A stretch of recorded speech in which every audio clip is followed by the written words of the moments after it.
എനിക്ക് എപ്പോഴും കാണണമെന്നൊക്കെ ആഗ്രഹമുണ്ട്. പക്ഷെ താൻ എന്റെ ജോലിയുടെ അവസ്ഥ മനസ്സിലാക്ക്.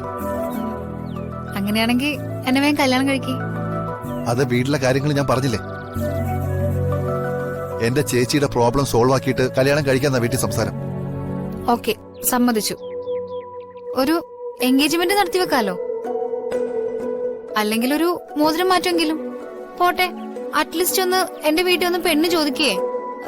എന്നെ കാണാൻ വരെ എന്തെങ്കിലും ഒരു മൂവ്മെന്റ് അഖിലിന്റെ ഭാഗത്തുനിന്നുണ്ടായ ഞാൻ ഓക്കെയാണ്. ഇതിപ്പോ കയ്യാലപ്പുറത്ത് തേങ്ങ പോലെ അങ്ങോട്ടും ഇല്ല ഇങ്ങോട്ടും ഇല്ല. പിന്നെ ഞാൻ എന്ത് ചെയ്യും? എന്റെ കസ എന്നെക്കാൾ എത്ര ഇളയതാന്നറിയോ? അവളുടെ കല്യാണം കഴിഞ്ഞോള് പ്രഗ്നന്റ് ആയി. ഞാനിപ്പോഴും എന്നെ ഒന്ന് വന്ന് പെണ്ണ് കാണുമെന്ന് റിക്വസ്റ്റ് ചെയ്ത് നടക്കുകയാണ്. എന്റെ ഒരു അവസ്ഥ നോക്കിയേ. നമുക്ക് സമാധാനം ഉണ്ടാക്കാം. താൻ ഇനി ഇതും പറഞ്ഞ് വഴക്കിടല്ലേ.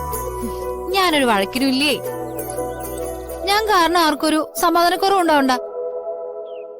ഞാൻ എപ്പോഴും വിളിക്കുമ്പോ ആത്മാർത്ഥമായിട്ട് ആഗ്രഹിക്കുന്നത് ഇന്ന് തന്നോട് വഴക്കിടരുതെന്നാ. പക്ഷെ താൻ വഴക്കിടാതെ ഒരിക്കലും ഫോൺ വയ്ക്കില്ലല്ലോ. അത് മനഃപൂർവ്വം അല്ലല്ലോ.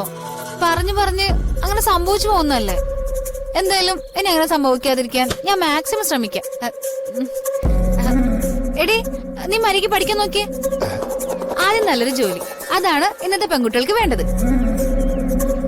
ഹലോ, എന്താ എന്താ? സ്വന്തം കാലിൽ നിന്നിട്ട് വേണം കല്യാണം എന്നൊക്കെ ചിന്തിക്കാൻ. കൊള്ളാം, താൻ തന്നെയാണ് ഇതൊക്കെ പറയുന്നത്. ആരാ അമ്മ അടുത്ത് വന്നു? അതെ അതെ അതെ. ജീവിതത്തിൽ അങ്ങനെ പല പ്രതിസന്ധികളൊക്കെ ഉണ്ടാവും. അതൊക്കെ നമ്മളിങ്ങനെ നൈസായിട്ട് ഹാൻഡിൽ ചെയ്യണം. ഓക്കെ ഓക്കെ, വെറുതെ ഉരുണ്ട് മണ്ണ് പറ്റണ്ട. ഞാൻ വച്ചേക്കാം.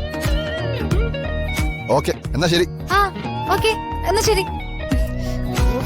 എന്നെ അമ്മയോ?